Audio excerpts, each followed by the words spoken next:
if we could tell you everything? The entire history of the world. Now, what if we told you we could do it in just 2 hours? We're going to tell the whole story, from the Big Bang to the present day. How the planet prepared for the rise of man. How the Stone Age led to the steam engine.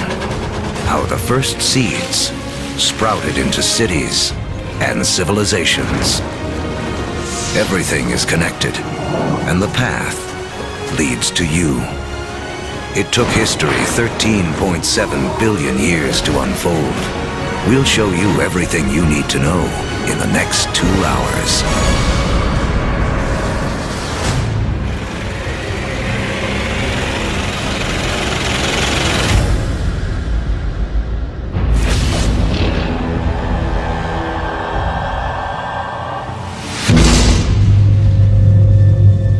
This is our infant universe. Everything that will ever exist, everything that will ever happen, all begins here, within this tiny bundle of energy, smaller than an atom. And right now, history as we know it is about to mysteriously begin. For reasons we may never know, our universe suddenly erupts.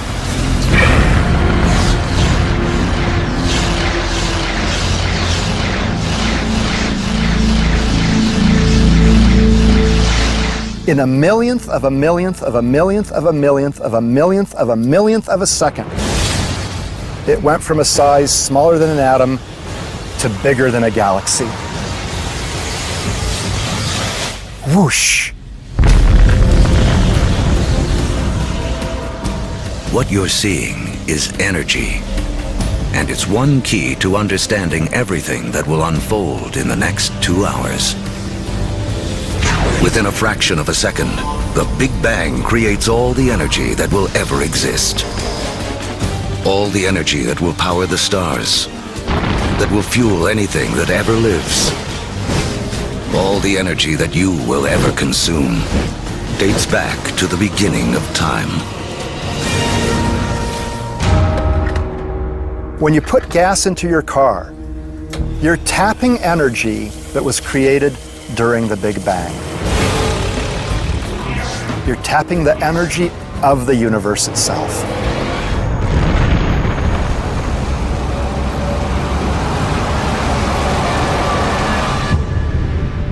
We're only a few minutes into our 2-hour journey, but already 380,000 years have passed.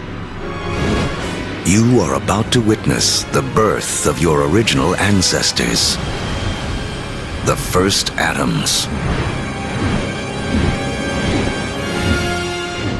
This is hydrogen. The universe will use it to make everything in the world around us. Hydrogen is like a baseball team. You say, what player do I want to start my team with? Well, if I want to start a universe, I want to start it with hydrogen. Because from that, with a lot of heat and a lot of pressure, you can build more kinds of atoms. The first atoms blast through the early universe. And luckily for us, they don't spread out evenly. Because in those tiny pockets with more atoms, gravity, the great sculptor of the early universe, begins to work its magic.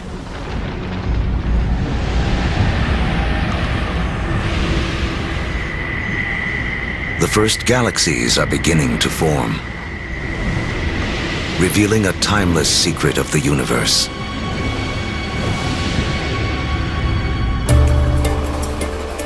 Throughout history, whenever more matter and energy can be drawn together in one place, more complex things can emerge. We have all of these urban centers around the planet where so much creativity, so much art, so much science, so much culture came about because of all these opportunities for things to interact with each other. Really, in a sense, where there is stuff, new stuff can develop, and where there isn't anything, nothing much can develop.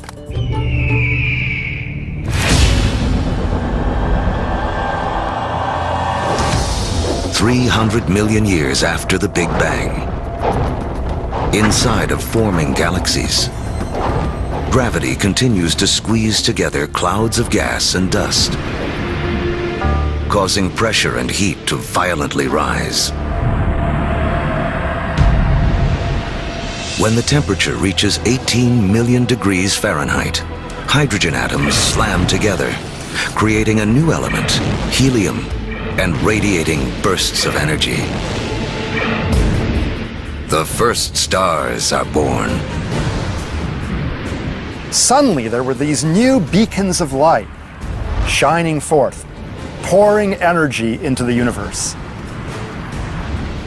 Let there be light. But something is missing from this early universe. There are billions of stars, yet not a single planet.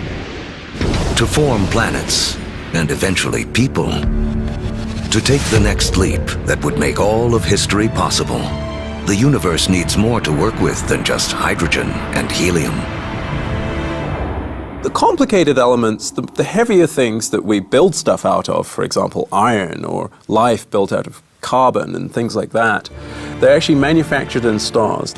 We may see stars like our own sun as sources of light, but there is something bigger happening deep inside. Stars are element factories. They fuse hydrogen into helium, helium into lithium, forging 25 of the most common elements we'll need to live, including carbon, oxygen, nitrogen, and iron. So, more than 12 billion years ago, stars are already creating the element that will spur the Iron Age, allow for the building of cities, and the creation of some of mankind's most famous monuments. But a look at the Statue of Liberty reveals the next challenge awaiting the early universe. While the statue's frame is iron, her skin requires an element too heavy to be made in stars.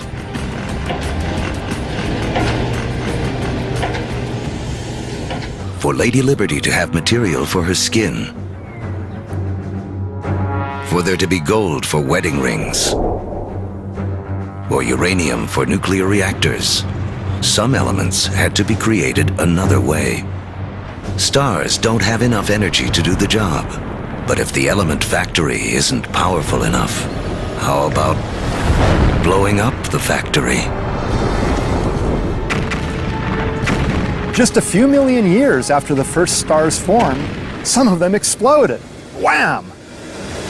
These explosions, known as supernovas, are the biggest blasts in the universe since the Big Bang, providing the extra boost of energy needed to fuse heavier elements. In the fiery blast of their own destruction, stars create uranium, gold,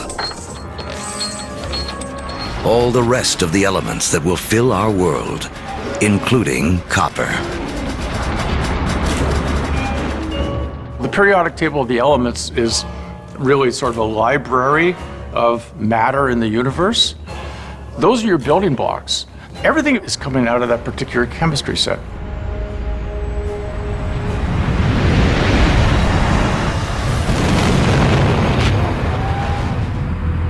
Supernovas are absolutely necessary for us to be here. You know, we have iron in our blood. We have little bits of old supernova, therefore, just floating around through us. We are all stardust. Copper and tin, Bronze Age. Without supernovas, there's no Bronze Age. Go to any supermarket and buy a multivitamin. And go and look in the ingredients. You'll find copper, you'll find zinc, you'll find selenium, you'll find all sorts of elements that can only be made in a supernova. The elements made by stars will become the seeds of life on Earth and the drivers of human history. But the journey has just begun. Before there can be life, the universe has to build us a suitable home. To build a proper house, you have to assemble the right materials all in one place. Now, when planets form, it's the same thing. It's the materials that you have at hand that's going to dictate the kind of house that your planet's going to be. To get enough of the right material in the right place, all at once, takes a very long time. Over the next 8 billion years, more than half of history as we know it, the element factories continue their work. Stars explode and are reborn. Each generation with more heavy elements than the last. Until 4.6 billion years ago. Finally, there are enough materials gathered for the next step on the path to us.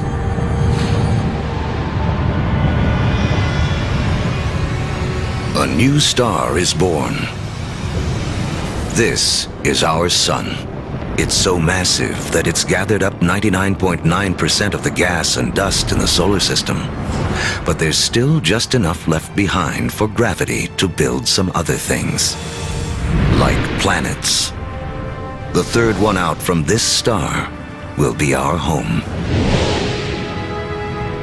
By the time Earth emerges, just over 4.5 billion years ago, 2/3 of the history of the universe has already passed. The first sunrises sweep across a foreboding alien planet. A world spinning so rapidly that a day lasts only 6 hours. When you go back to the early Earth, right after the planet formed, you really have to think of the Earth as another planet. The sun would have looked out over a hellacious scene of just molten lava. In places, you would see rafts of black volcanic rock. Within the liquefied rock, the elements are all in a jumble. Something has to bring order out of this chaos. And once again, that something is gravity. Lighter material drifts toward the surface and forms a solid crust, while heavier material sinks toward the center, forming a molten iron-nickel core. This churning liquid metal creates a magnetic field that reaches out into space. Like a force field, it will protect our future home from the sun's deadly charged particles. Soon, this magnetic field will allow for life to grow, and later guide the explorers who will connect two halves of the world. But for all this to unfold, the Earth will need a critical partner.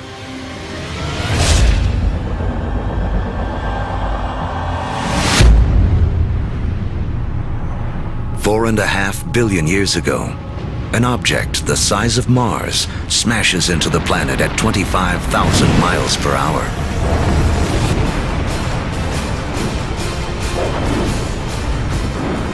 Earth swallows up much of the impactor.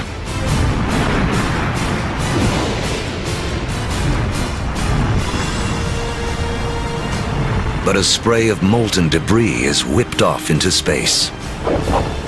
Within as little as a year, gravity gathers this debris into a secondary sphere in orbit around the Earth, where it has been ever since. The formation of the moon was an incredibly important event in Earth's history.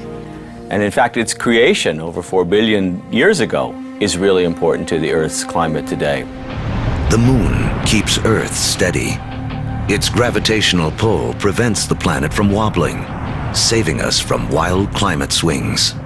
And the collision that formed the moon leaves Earth tilted on its axis, giving the planet a key ingredient to life: seasons.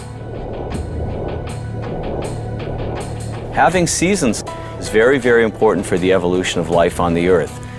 And having some stability in the tilt of those axes, that's very, very important also for maintaining life on the Earth. The moon's gravity also begins to slow Earth's rotation, which will eventually lengthen our days from 6 hours to 24.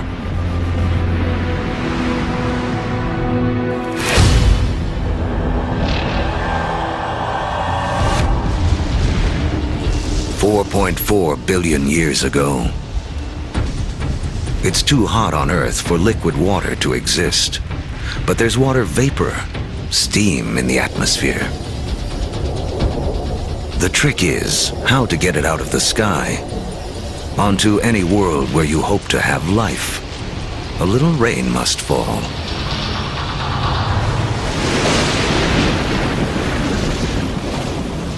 For millions of years, as the planet cools, rain pours down, forming puddles, lakes, and eventually our oceans. By 3.8 billion years ago, our planet has a moon and permanent oceans. But it hardly resembles the place we now call home. To become the stage for all of human history, Earth needs an oxygen-rich atmosphere, fertile continents for people to discover and develop. Who will create our modern world? There's 1 trillion of them crawling on your skin right now.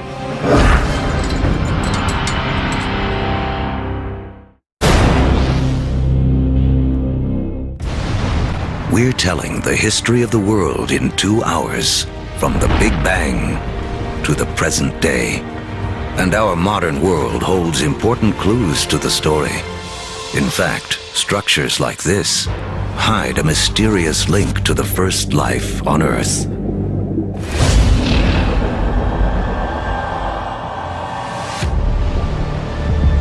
$3.8 billion years ago, beneath the surface of our primeval oceans, a revolution is taking place. 6 simple elements, including hydrogen from the Big Bang, and oxygen, carbon, and nitrogen created by stars, have combined to form the key substances that will make up all life, including us. The most spectacular is DNA. Within its spirals hide the secret codes of life. 700,000 years after the planet first formed, life on Earth begins. We stand not on the shoulders of giants, but of tiny organisms, bacteria. We're very egocentric. We think that we animals run the world, but in fact, we are very late entrants. It was an empire of bacteria long before animals. Animals come along, and we like to think that we wiped out that empire. Well, we would be dead if we wiped out that empire. I have within me an entire zoo of bacteria. In fact, each one of us has more bacteria living in our bodies than there are people on the planet. For billions of years, microbes like these will have Earth to themselves. Like our infant universe, the first life is small, simple, and full of possibilities. The secret of how it explodes into all the incredible forms we see today, including us, goes back to the beginning of time. As we've seen, all the energy that will ever exist was created in the Big Bang. All creatures need to grab their share of this energy to survive. The more we harness, the more efficiently we use it, the more complex we can become. And almost all of our share of the Big Bang's energy is beamed to us by the sun. 2.5 billion years ago, some very special bacteria figure out how to consume the sun's energy to live. In doing this, they also create the most important waste product in the history of the world: oxygen. Soon, oxygen will remake our world. But first, it has another important job to do. Earth's ancient seas are full of iron particles, and everyone knows what happens when oxygen meets iron. Here I'm a little bacterium, I've produced this oxygen molecule, and here's a big piece of iron clump, I rust it. This rusted iron collects on the seafloor. Billions of years later, these huge deposits will be raised up to become major sources of the world's iron and steel. It was these iron deposits that later on drove the Industrial Revolution. In this way, the Brooklyn Bridge and the other early landmarks of the Industrial Age are a direct link to some of the first life forms on Earth. Once there's no more iron left in the sea to rust, these ancient bacteria have a mission to complete. They create so much oxygen that it fills the oceans and escapes into the atmosphere. And from then on, we have a very different planet from all the other planets in the solar system. Now, life takes a giant leap. For the first time, some bacteria learn to live on oxygen. Every human breath is a ritual, 2.5 billion years old. Life tends to stick with what works, even over the course of billions of years. Oxygen is a game changer. By taming its power, life has found a better way to energize itself, 20 times more efficient than anything used on Earth before. What life does with all this new energy will be the story that leads to us.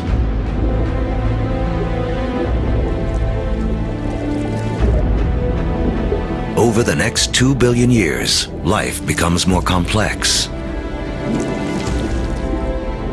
Skies become blue, and so do the oceans that reflect them. Large, solid continents appear. Earth is beginning to look more like the place we now call home.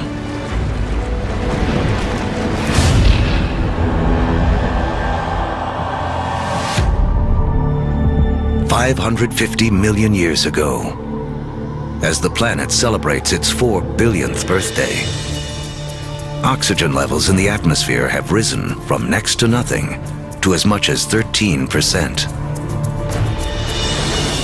Take a deep breath, because life on Earth is about to go wild.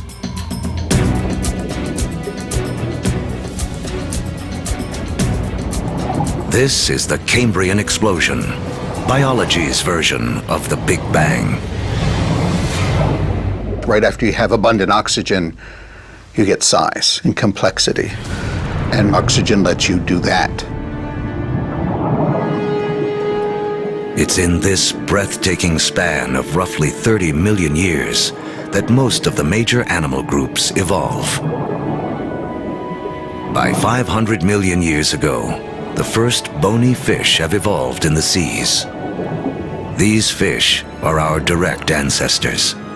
Though they look nothing like us, they evolve the body parts that will make our own bodies possible, including a spine and a mouth with jaws and teeth. We owe a great deal to our fish ancestors. In fact, all vertebrates today really represent modifications of the original fish body plan. For the first 4 billion years of Earth's history, plants and animals have stuck to the seas. But that all begins to change. With oxygen comes an ozone layer protecting us from dangerous radiation. Plants make the move first.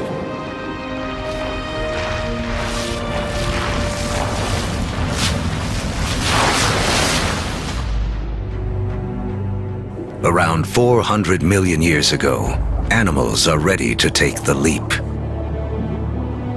Among the first ashore are the amphibians, whose descendants will include us.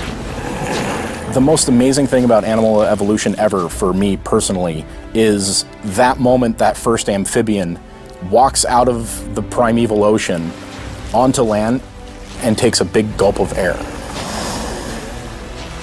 Kind of like great-great-great-great-great-great-grandpa coming out of the ocean and seeing this fantastic world. it's like, hey, I can live here. Look at those trees, look at those bugs, there's food here, I can do this.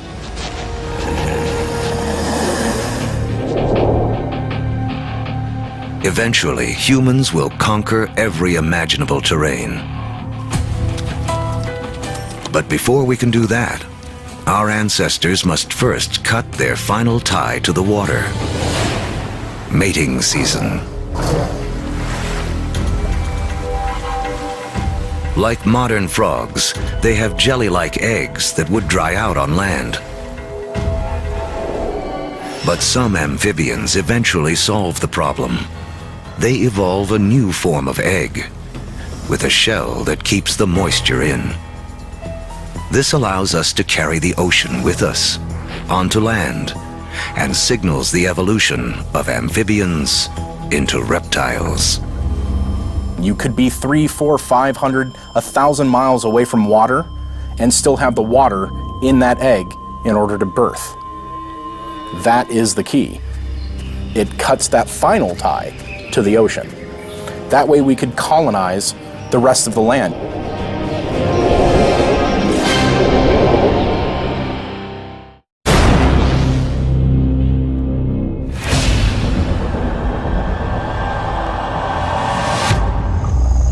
$300 million years ago, life flourishes in massive tropical swamps where planet Earth is cooking up a surprise. As plants die here, they are buried, compacted, and cooked. Energy created in the Big Bang and radiated by the sun to plants on Earth is now locked away underground as coal, a gift to be opened by human beings millions of years in the future.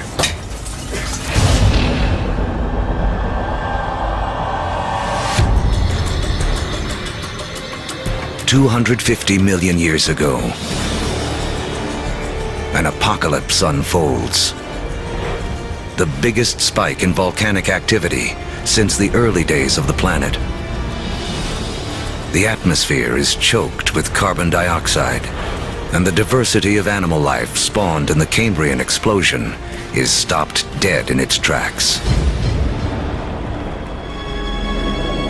More than 70% of all species on Earth go extinct in the worst mass die-off in history, the Permian extinction. Extinction is a recurring character in the story of planet Earth. 5 times in the last 500 million years, some cataclysm wiped out the dominant species. It's a reshuffling of the deck that allows new creatures to take hold. New creatures like the dinosaurs. Dinosaurs will reign for the next 160 million years. During that time, the first hardwood forests appear. And after more than 4 billion years, the moon's gravity finally settles Earth into a 24-hour day. At the start of the dinosaur era, the continents are clustered together into a single landmass we call Pangaea. But now, they start to break apart. Africa separates from South America.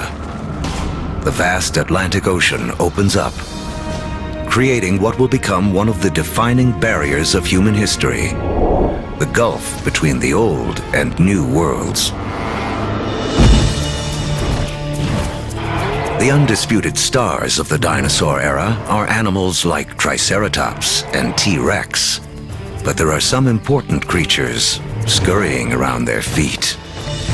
If we were to trace our lineage back far enough, we would come to really small shrew-like mammals surrounded by these titans of reptile life. During that time, mammals, we were living on the fringes. We were maybe stealing dinosaur eggs, maybe just eking out an existence. So the dinosaurs kind of held us back.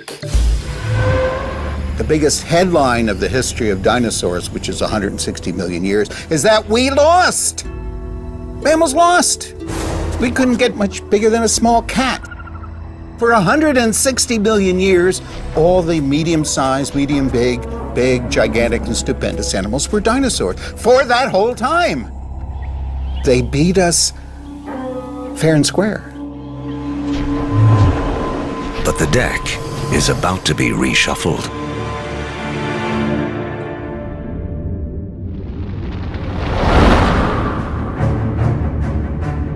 "65 million years ago, a 6-mile-wide object, likely an asteroid, slams into the Earth.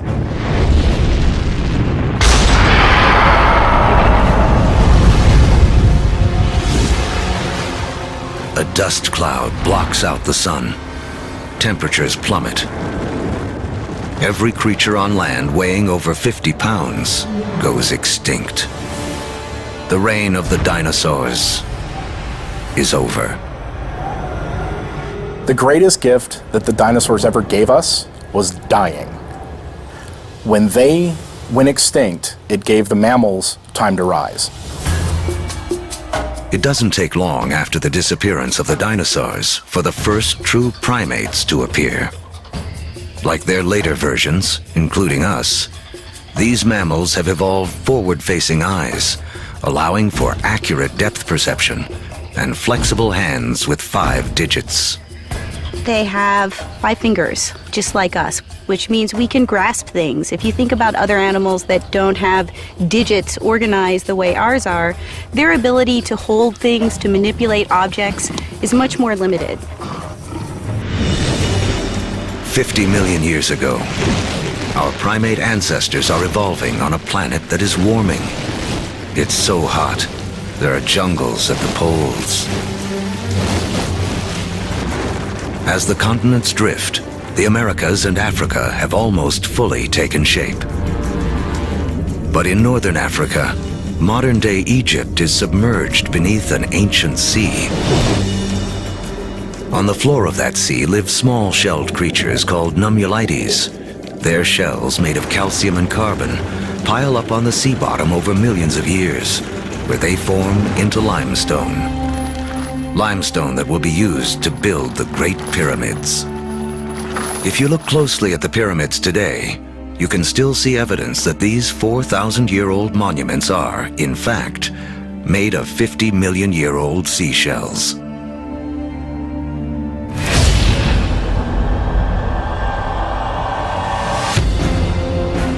By 10 million years ago, Earth is morphing into a world most of us would recognize.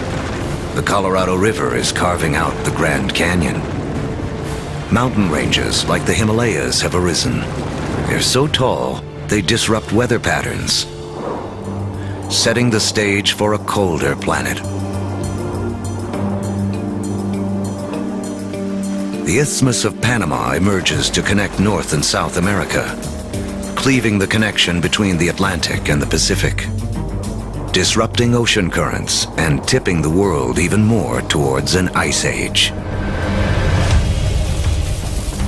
With the planet getting colder, our primate ancestors hang on in the tropics. But a new creature is coming in that threatens to destroy them.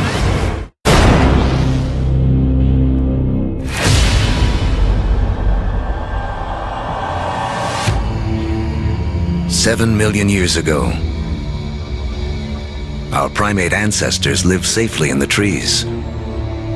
But their neighborhood is about to be invaded. This newcomer will have as profound an effect on human history as any other living thing on Earth. It seems almost impossible to believe, but one of the most important things that will lead to the emergence of us is the emergence of grass." The grasslands appear almost simultaneously around the world. We get the African savannas. We get the Eurasian steppelands. We get the North American prairies.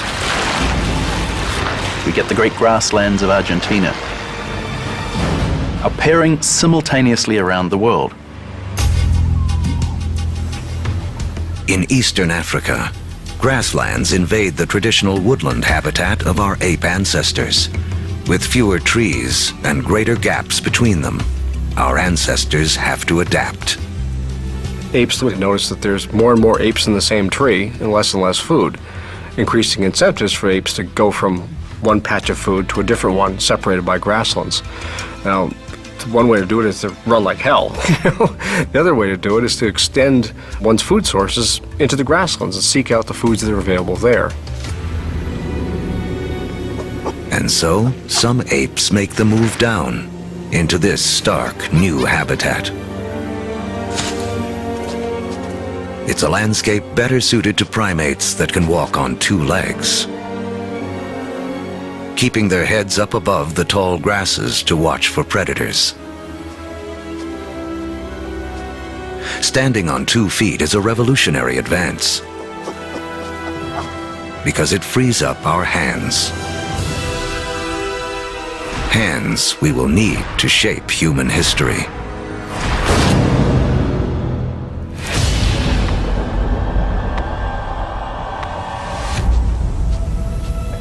$2.6 million years ago, early proto-humans, or hominids, walk an Earth whose rocks are loaded with the element silicon.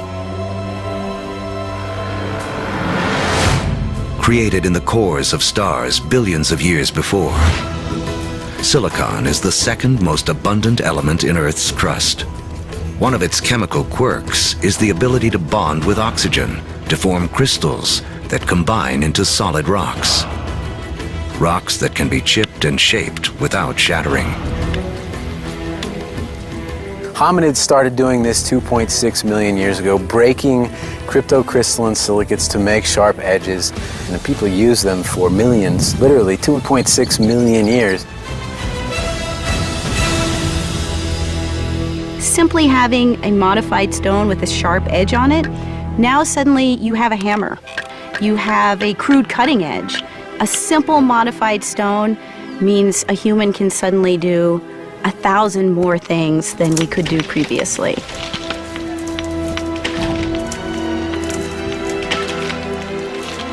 That little extra bit of technology enabled our ancestors to persist and eventually turn into us. Silicon launches the first technological revolution, the Stone Age. Millions of years after it powers our first handheld devices, another chemical quirk of silicon will make it the height of technology once again. The next leap towards becoming truly human relies on a little-known secret of our home planet. In the known universe, it turns out Earth may have a rare and special power.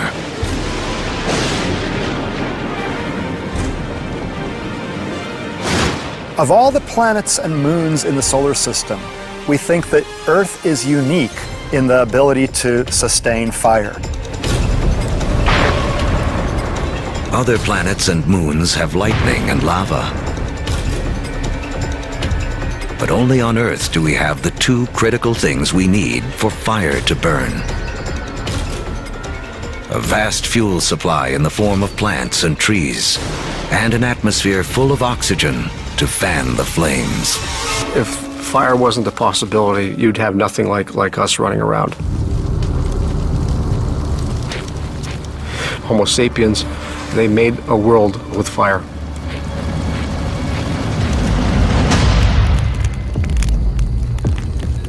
Our ancestors have fire firmly under control by 800,000 years ago. It's a skill that connects us back to the very beginning. Remember that all energy was created in the Big Bang, and all life is in a competition for our share of this energy. Using fire to cook is like having an external stomach to break down foods, releasing more calories, giving us more energy, which in turn allows us to support bigger brains. Fire is also the ultimate gateway technology.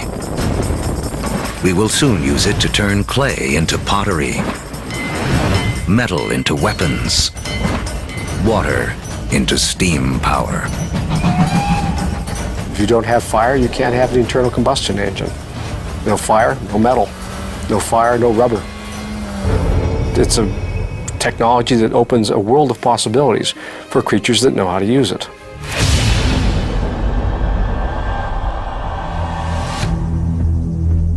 "200,000 years ago, the modern human has fully taken shape. The larynx, or voice box, which is high up in the throat in our ancestors, descends. More complex sounds are now possible. We begin to speak. For the first time, information can be shared between individuals and across generations. Humans have gained a critical advantage over every other creature on Earth. You can tell my grandfather said that when the elephants didn't show up, we go off and hunted zebras. You know, my aunt told me that her cousin found this water hole on the other side of that river. And we can all benefit and we can all understand what they mean when they're describing what they found out on that landscape. Language changes humans from being like standalone computers to being networked computers, where you can share information. You know, one doesn't need to depend on one's own personal experience. One can borrow the personal experience of anyone with whom one can communicate. That's a powerful advantage. No other creature has that. As a species, humans become exponentially smarter. The global game board has been set, and we are now ready to play. 100,000 years ago, man can move. We have agile hands and primitive tools. We can communicate and control fire. We are finally ready to expand out of our African home on a path millions of years in the making.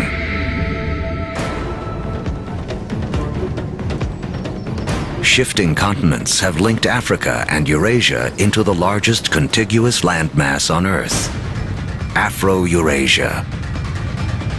33 million square miles, more than twice the surface area of our entire moon. For early humans, this means more than half the land on Earth can be reached on foot. Human dispersal was a crucial game changer. We are one of the few primates that live on more than one continent simultaneously. So what that means is that we're better insulated from the kinds of things that cause big mammals to become extinct than other primates are. It's extinction insurance. Dispersal is extinction insurance. But just as the world begins to open itself up to man, the planet turns on us. An ice age begins. Now the planet will test us like never before. By 50,000 years ago, glaciers begin to advance down from the North Pole. At the same time, humans continue their conquest of the globe, arriving in China and Australia. By 30,000 years ago, Homo sapiens reach Europe for the first time. By 20,000 years ago, with the ice nearing its most extreme, the march of man reaches the frigid tundra of northeast Siberia. Despite the trials of the Ice Age, man endures and develops the last skills we will need to be truly human. The clues lie in these symbols. We have taken an intellectual leap to think beyond the here and now, beyond what is simply needed to survive. We can only start saying we have an organism that is human, that is the same as us, when we start seeing evidence of symbolic thought. It's when we start seeing a picture of a cow that everybody will recognize as the picture of a cow. Because only when we start seeing all of those things can we say that is a human. People or creatures that think like us, that see the world in the same way as us. And from that moment on, human history was marked to be radically different to any other species on this planet. Now, with huge amounts of the planet's water locked up in ice, sea levels plummet by 300 to 400 feet. The last great barrier to the spread of man is erased. We come across the Bering Land Bridge from Siberia to North America. We are telling the history of the world in 2 hours, and in just 1 hour, more than 13 billion years have already passed. These years of preparation have allowed man to finally emerge and spread out across the planet. And human history as we know it can truly begin.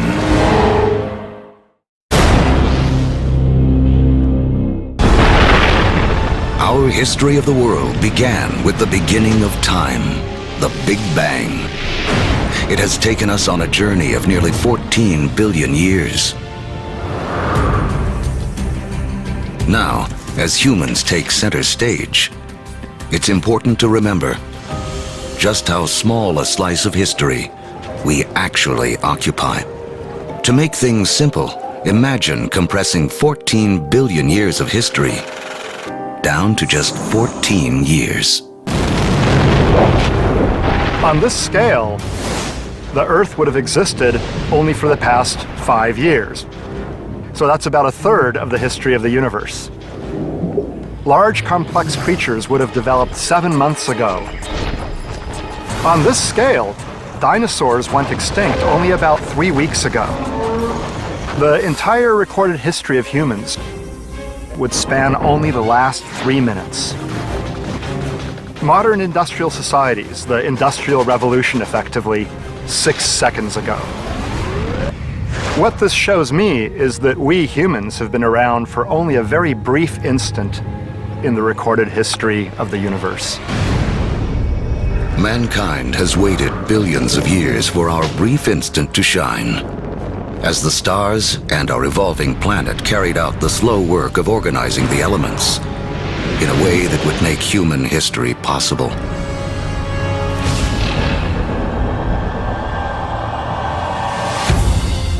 It's 10,000 BC, less than 100,000 years after expanding out of Africa. Man has reached South America. Humans have met the adversity of the Ice Age head-on, and rather than die off, we have adapted, become even more intelligent. And now we have colonized the entire globe. From coast to mountaintop. From tundra to desert, humans are there. Our closest living ancestors, chimpanzees, live in the tropics. They only live in the tropics. Humans have managed to colonize the entire globe. Ice Age land bridges allowed man to spread around the world. But now the ice begins to melt, and sea levels rise again. Humans are trapped and separated in 2 vast and unconnected hemispheres. Each pocket of humanity left to make the best of what it has been given. As the glaciers recede, they carve out lakes, rivers, and bays. The map as we know it emerges. In Africa, increased rainfall causes Lake Victoria and Lake Albert to overflow and form Egypt's Nile River. In Eurasia, other rivers emerge. The Tigris and Euphrates in Mesopotamia, modern-day Iraq. The Indus in modern-day Pakistan, and China's Yellow and Yangtze. These river valleys become critically important for how human history will now be played out following the retreat of these ice sheets. These are the river valleys whose waters and fertile soils will allow the first seeds of civilization to be planted. With temperatures warming after the Ice Age, plants and animals are more plentiful, and man can finally choose to stop moving. Permanent settlements begin. Populations grow,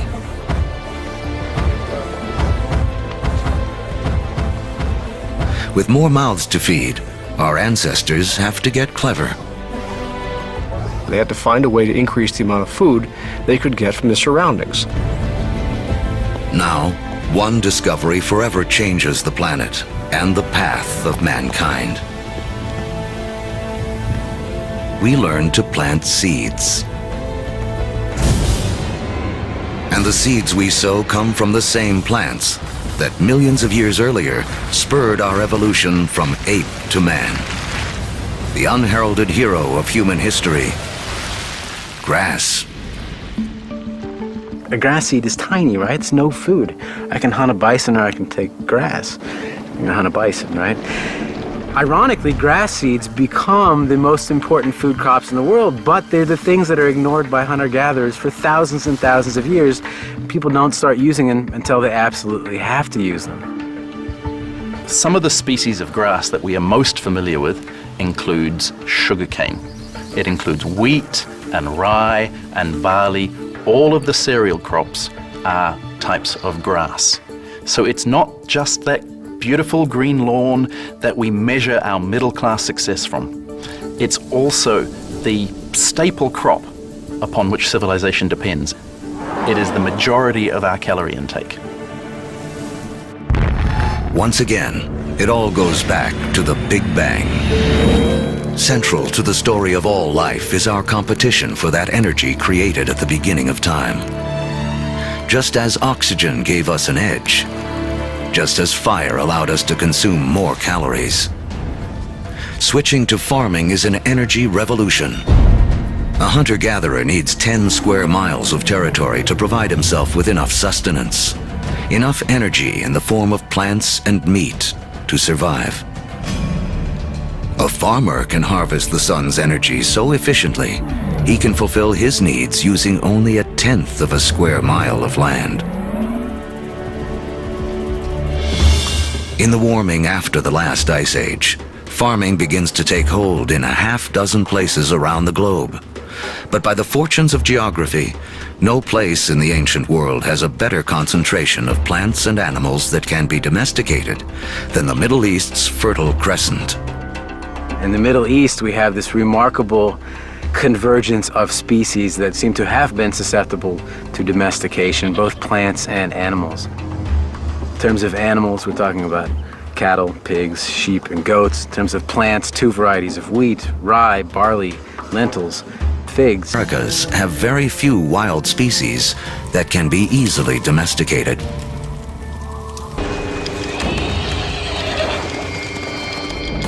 One animal that gives any human who can tame it an almost unbeatable edge is the horse. It's a little-known fact that although horses first evolved in the Americas, they died out there along with many other large mammals around 10,000 BC.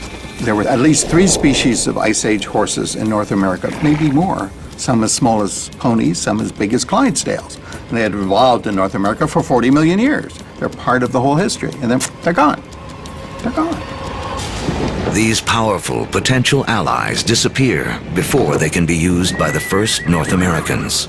Fortunately, before that happened, large numbers of horses escaped back across the Bering Strait land bridge and spread out across the great grasslands, the steppelands of Central Eurasia. A narrow escape that had a profound effect on human history. Around 4000 BC, nomadic people in Central Asia learned to tame them for the first time. Domesticated horses will be harnessed across Eurasia, advancing everything from work to warfare. Perhaps no other animal has had a bigger influence on the course of human history. And the circle wouldn't be complete for another 5,000 years, when Christopher Columbus would bring horses with him on his second voyage to the Americas. His horses would be the first to set hooves in the Americas since the Great Die-Off over 10,000 years earlier.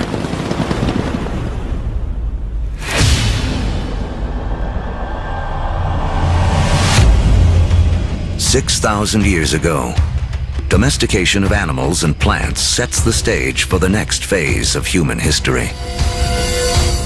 Like clouds of interstellar dust gathering in material to form stars, a type of gravity is at work as places like Sumeria, located in part of the Fertile Crescent known as Mesopotamia, draw in people, support large populations, and spin up into centers of power and innovation. By 3000 BC, some of these Sumerian settlements can truly be called our first cities. One of them, Uruk, has around 50,000 people living in less than 1 square mile. A population density that rivals modern-day New York City. Humans have become so efficient at deriving energy from domesticated food that this land area, which would have supported only a single hunter-gatherer, now can support thousands. But a change in diet also triggers a new dependence.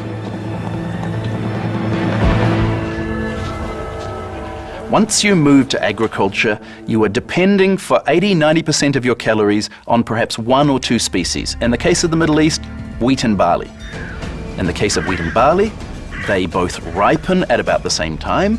Humans have to gather the seeds at the same time. So now we have our food for the year that has arrived in one hit. It's like getting your salary paid once a year. You need to record it, you need to plan, because if inevitably your crop fails, you have famine, and you're not going to have another go for another 12 months.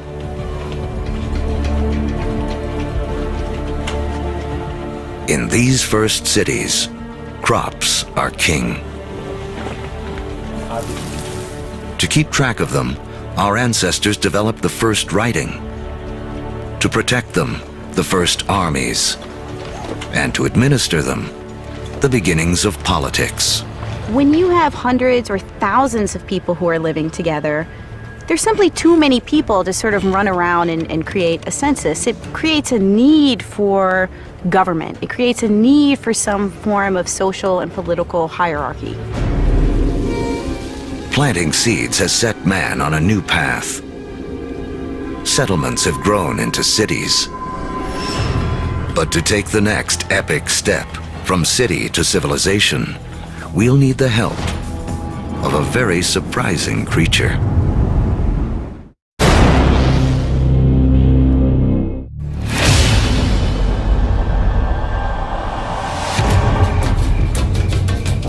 "5,000 years ago, after wandering the earth for more than 100,000 years, mankind has begun to settle down. We cluster near rivers, along the Tigris and Euphrates, the Nile,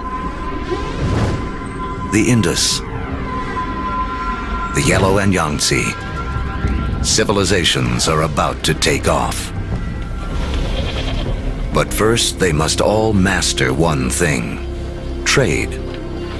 The more they exchange goods and learn from other lands, the faster they grow. It seems that long-distance trade and communication is a necessary precursor to allow urban civilization as we know it. And surprisingly, the first civilizations arise on the back of a creature with a lowly reputation in the modern world: the donkey. The donkey caravan is the interstate highway and high-speed internet of its day. Their routes will lay the groundwork for the modern world. Moving not only goods like timber and bronze, but ideas and stories. The civilizations they connect will be some of the first described in the Bible. The caravan routes converge at the Persian Gulf, where they link up with ships that carry goods to India. It essentially brought these civilizations together into great cultural and material exchange, and really was the beginning of the trend towards globalization. It is a key to understanding how our world works to this day. Just like the first civilizations, we trade and form networks. These networks form hubs, And throughout history, being at that hub has meant one thing. The amount of ideas, the amount of cargo that passes through a region seems to have a direct correlation to how powerful and important they are. By 2000 BC, humans have gone from humble huts to massive monuments. In Africa, great pyramids arise on the banks of the Nile. The first stages of Stonehenge rise up in ancient Britain. And back in Samaria, artificial temple mounds called ziggurats climb ever higher toward the heavens. To cement these massive structures together, the builders of Samaria turned to a substance that oozes from seepages along the Euphrates River. It's called bitumen. Used as asphalt in the modern world, it is the first petroleum product to be exploited by mankind. While bitumen is highly prized, the lighter, thinner substance oozing from the ground along with it is considered a nuisance by the ancients because it catches fire so easily. The ancients call it naphtha. We call it gasoline.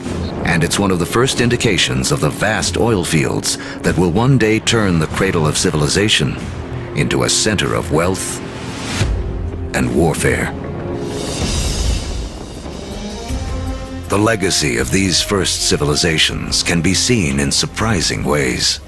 The Sumerian counting system was based on the number 12 rather than 10, which is why we divide our days into two 12-hour blocks, our hours into 60 minutes, and our minutes into 60 seconds. The Sumerians also likely invented the wheel, which eventually leads to another innovation that will change the course of man, the chariot. Thus bringing together the Sumerian invention of the wheel, right, with the domestication of the horse that had occurred amongst these nomadic peoples into this really formidable piece of military technology. Around 1200 BC, a chariot-driven clash of civilizations cuts off trade routes for copper and tin, the metals we need to make bronze tools and weapons. But luckily, the stars have made us an alternative: iron. Now, metalsmiths make a crucial discovery. By working at higher temperatures, they can release the power of this ancient metal. Easier to sharpen and 700 times more common on Earth than copper. It is a game changer. Humanity enters the Iron Age.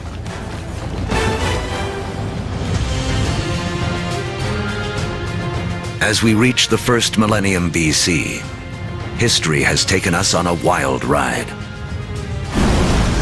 From the initial blast of the Big Bang, to the formation of Earth and its first creatures, and the rise of man. We've seen the Ice Age create bridges to spread mankind around the world, then strand us on different continents, leaving us to survive on what we have at hand. So by 1000 BC, the world remains a divided place. The trade network that connects much of Eurasia and North Africa doesn't yet penetrate the planet's driest deserts or cross the vastest oceans. Cut off by geography are people in places like sub-Saharan Africa and the Americas. With few easy to domesticate plants and animals of their own, they remain tied to more ancient ways of life.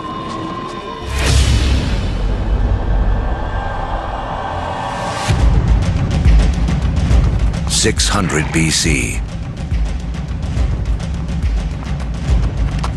The cavalry have arrived. Humans ride into battle on horseback for the first time. We've seen that just taming a horse gives man a massive advantage. Now, pairing him with iron weapons makes him nearly unstoppable. These advances in technology, they don't just make a fighting ability possible, they make empires possible. And that is the story of the next several millennia. With new technology and improved logistics, empires spread, uniting massive land areas under a central control. As empires grow, so do new beliefs. One interesting phenomenon we see with the rise of these empires is this idea of monotheism, this idea of a universal God that develops over time, and it's just a phenomenon. Judaism emerges, from which we eventually get Christianity and Islam. Buddhism and Hinduism also arise. The 5 major religions today are all rooted in this remarkable era. Although empires spread, some great powers remain isolated. The rise of the Himalayas 50 million years earlier has left China cut off from trading with the rest of the world. But that is about to change. Around 100 BC, a Chinese emperor sends an envoy to the West in search of alliances. The routes he travels will become the Silk Roads, a massive trade network that connects China across Central Asia to the Roman Empire. China has joined the world. As far as we know, no Chinese trader ever met a Roman, no Roman ever met a Chinese trader, at least during this first period of the Silk Roads. But this vast trade then began to explode. Between about 100 BC and about 200 AD, we have 3 centuries of trade and cultural exchange on a level that has not been seen before in human history. But this new human network also unleashes hidden dangers.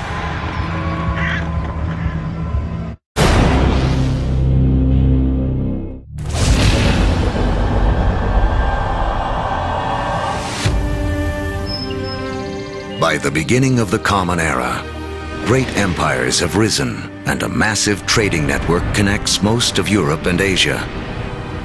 But the trade routes also carry an invisible threat. Disease. Massive epidemics that some blame for taking down both the Roman Empire and China's Han Dynasty.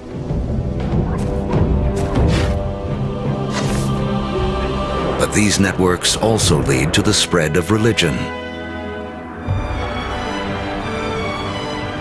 In 312 AD, the Roman Emperor Constantine converts to Christianity, paving the way for it to become the dominant religion of Europe and the West.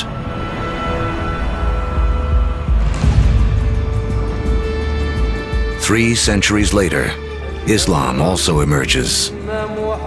A religion that will, for a time, unify a territory 2.5 times larger than Rome ever was. Arab trade will drive innovation for the next 1,000 years and expand the global network to places it has never gone before. The Arabs are sitting in the middle of Afro-Eurasia. There are Arab traders who are sailing off to China. There are Arab traders who are traveling all the way to the Atlantic Ocean. So they are sitting in the middle of the hub. One secret to Arab trade: the camel. A creature whose ancestor, like the horse, escaped across the Bering Land Bridge out of North America. A caravan of 6 camels can lug as much as 2 tons of cargo as far as 60 miles a day, twice the load of a donkey caravan in half the time.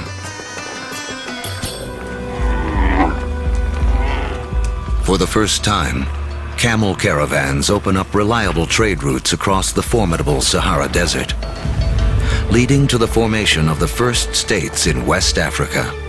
Arabic trade expands, moving salt from the Sahara to Rome, rice from Eastern Asia to India, the secrets of making paper out of China into Europe, and countless other inventions and ideas around the world. Where does our word for lemon come from? Where does our word for coffee come from? They're all Arabic, because the Arabs brought a huge number of food crops into Europe. Oranges, citrus crops, they come from South China. Yet they don't make it to the West until the Great Age of the Arabs.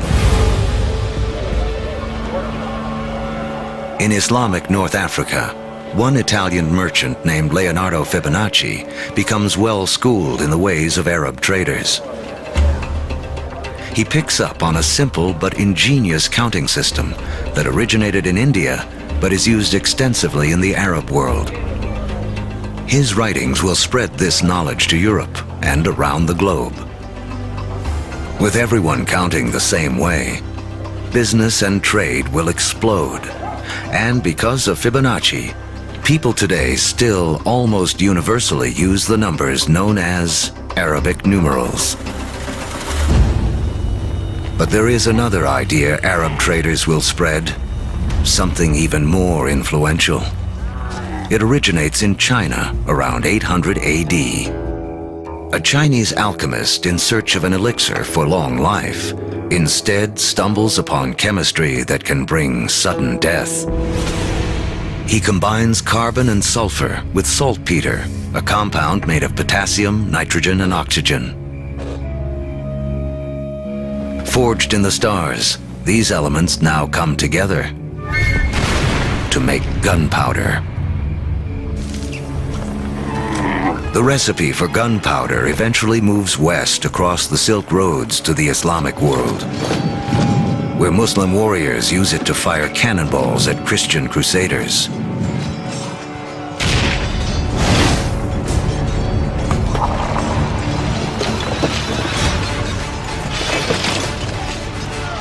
Europeans pick up on the idea, embracing and perfecting gunpowder weapons.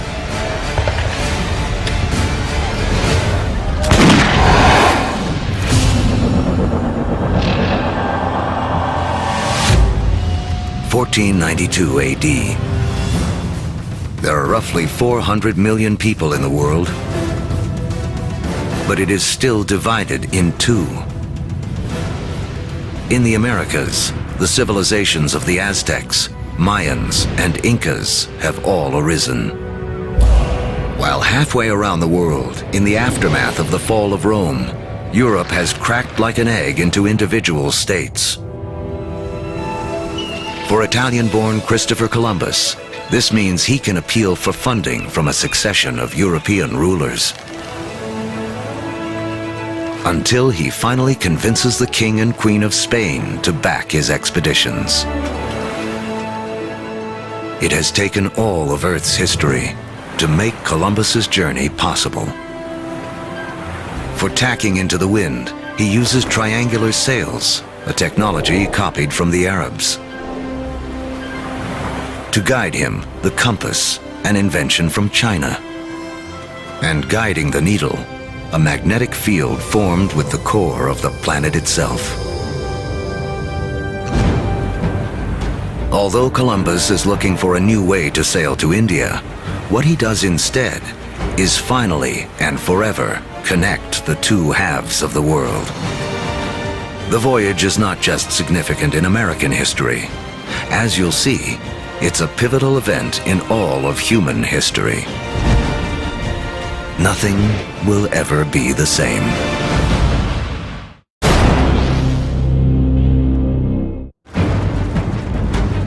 The end of the Ice Age marooned large pockets of humanity on separate sides of the globe for over 15,000 years. Now, that's all about to change. The voyage of Christopher Columbus in 1492 is taught as one of the most significant events in American history. In fact, it's one of the most significant events in all of human history. Prior to that voyage, the Great World Zones had existed largely in isolation. By crossing the Atlantic, Columbus opens up the vast American world zone, these two enormous continents of North and South America, with the millions of people that are living there, the resources that are available. And for the first time, people living in Eurasia become aware of this other part of the world. Until the voyage of Columbus, These people may as well have been living on different planets, so isolated were they. A trade network that started with the first civilizations, connected Europe, Asia, and Africa, now reaches across the Atlantic. In this vast new global network, new hubs will form. And once again, power will shift. For most of the last 2,000 years, Europe hasn't been that important. Then we get the age of Columbus, and what do you know? This is exactly the time where we see the rise of the West. This is when the West starts taking over, when it gets itself smack bang in the middle of the biggest exchange network the world has ever seen. Now, foods that had been isolated on disconnected continents begin to move around the world. Maize from the Americas shows up in Egypt and China. Potatoes from the Andes prove perfectly suited to the soils of Ireland and Russia. The old Fertile Crescent grains, like wheat, begin to feed the Americas. New foods mean more calories, more energy. Within 3 centuries of Columbus's voyage, the population of the world will more than double to 900 million. But the unequal hands dealt to the 2 hemispheres now play out in a deadly climax. European conquistadors, inheritors of the agriculture and animals of the Fertile Crescent, and the trade spread along the vast networks of the Old World, come bearing guns, riding horses, and carrying infectious diseases. The result, slaughter.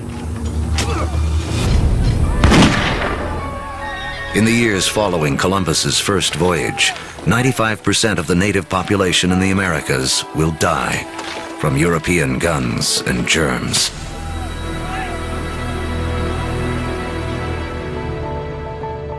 Once the hemispheres are connected, nothing can ever be the same. Take the incredible story of sugar. Chemically, it's the only source of fuel for our brains, a substance we are programmed to crave. Raw sugar comes mostly from sugar cane. Once again, a grass will play a central role in the story of mankind. First cultivated more than 6,000 years ago in Asia, Europeans discovered sugar in the Middle East during the Crusades and carried it home. Europe was hooked. But there's virtually nowhere in Europe where sugar can grow. Then we have Christopher Columbus and the discovery of the New World. And the Spanish conquistadors, yes, they initially are very interested in the gold and the silver, but really, they just want to make it rich. They don't care how they're going to make it rich. And once the gold and the silver has been looted, the next step is to open sugar plantations. The Spanish themselves don't want to work in the sugar plantations. They start looking around for a new labor force. And over on the other side of the Atlantic, there is a place where they can buy slaves. And if we look at the history of slavery, the #1 destination of slaves from Africa are sugar plantations. So the history of sugar shapes the development of history through the Middle East, through the Crusades, through the conquest of Mesoamerica, and even the history of slavery from Africa to the Americas.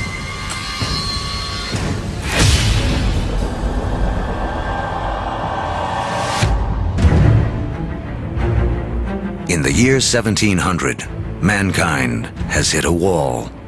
Most humans continue to live simple lives, more like our ancient ancestors than our own.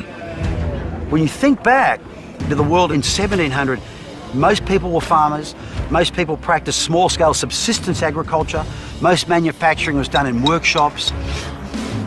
In 1700, it takes over a year for cargo and information to circle the planet, longer than it would take us today to get to Mars.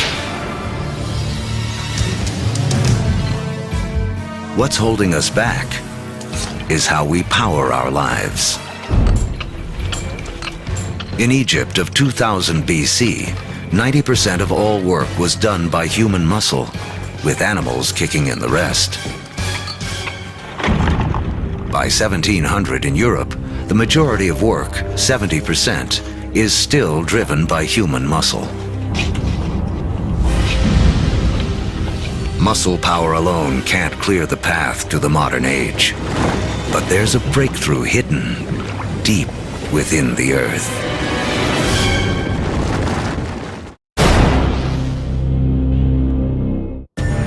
As our history of the world in 2 hours races towards a close, mankind has hit a wall. Human progress is stalled by the limits of our muscle. To break through, we'll need a new way to power our lives and the entire history of the world. Remember that billions of years ago, iron from exploding stars was gathered up into planet Earth during its formation. Thousands of years ago, man started using this iron for tools and weapons. To keep our forges burning, we began cutting down our forests. Now, 300 years ago in Britain, iron is in high demand, and the trees are running out. The British need a new source of fuel, and thanks to the decayed remains of ancient ferns, they have one. Coal. But coal itself won't power mankind into the modern world. There's one more fateful twist in the story. As the quest for coal takes miners ever deeper into the ground, water begins flooding the tunnels. To pump out the water, a new invention is needed. In 1712, Thomas Newcomen produces a pump powered by burning coal and driven by steam. Newcomen's machine is the first practical steam engine. It is this combination, energy and engine, fuel and machine, that will free man from the limits of his own muscle and change the world. The Industrial Revolution begins. Along with political revolutions in America and later France, this technological revolution forever transforms the landscape of the world. And before long, the Atlantic world has become the new economic, therefore cultural, therefore political, therefore military leader, and will utterly dominate global geopolitics from that moment to this. Trains thunder across the countryside. By the 1870s, the internal combustion engine has arrived, and the Germans invent its killer app, the automobile. Oil, the substance which the ancients considered too flammable to be of any use, becomes the most important commodity on the planet, fueling even more innovation. The telegraph and telephone move messages at lightning speed. With electricity, mankind reclaims the night from darkness. The hub of power has shifted. In 1800, Europeans and their descendants controlled 35% of the land on Earth. By 1900, they control 85%. By the 20th century, fossil fuels and the internal combustion engine have amplified everything, including warfare. That technology meant that military power and military conquest was something that could be international in a way that it had never been before. In the 20th century, almost 3 times as many people are killed as a result of war as in the previous 2,000 years of human history combined. The application of the industrial skills, the industrial technologies of the 18th century reached their culmination, I think, with these extraordinary events. And it's all being driven again by the micro-fossilized bodies of organic entities that disappeared into ancient swamps millions and millions of years ago.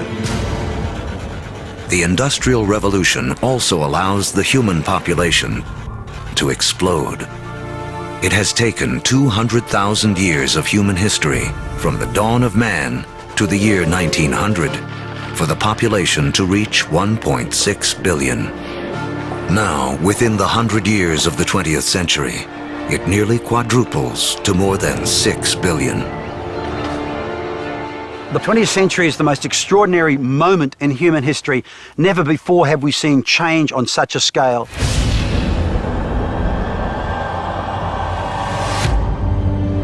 Today, humans number close to 7 billion. We are the dominant players on the planet. We have learned to harness 50,000 times more energy than our ancestors just 10,000 years ago. This energy drives our fast-paced lives and a literal worldwide web, a network that, as we have seen, has been in the making for as long as humans have walked the earth. Our 2-hour story is coming to an end. A story that really began 14 billion years ago with a tiny universe where everything was all in one place. Then the Big Bang. All the energy that has ever existed created in an instant. Gravity sculpted our universe. For billions of years, stars and supernovas created all the elements we would eventually need. Then an extreme Earth took shape and settled into just the right conditions to support life. As the planet evolved, life competed for energy and grew more and more complex. Eventually, the conditions were right for our species to rise. We mastered stone and fire. When the Ice Age came, we spread around the planet. And when the ice melted, we were stranded on different continents. We learned to bend plants and animals to our will. We built cities, then civilizations. We created a vast network that linked empires, joined continents, then crossed oceans. Just when it seemed we had reached our human limit, we found the energy and technology to carry us into the future. On Earth, the seeds of the past have bloomed into a present filled with energy and creativity. The stories of billions of lives have played out against the backdrop of a universe almost too vast to comprehend. In everything that we do, in all that we are, we remain living monuments to the past as we continue to make history every day.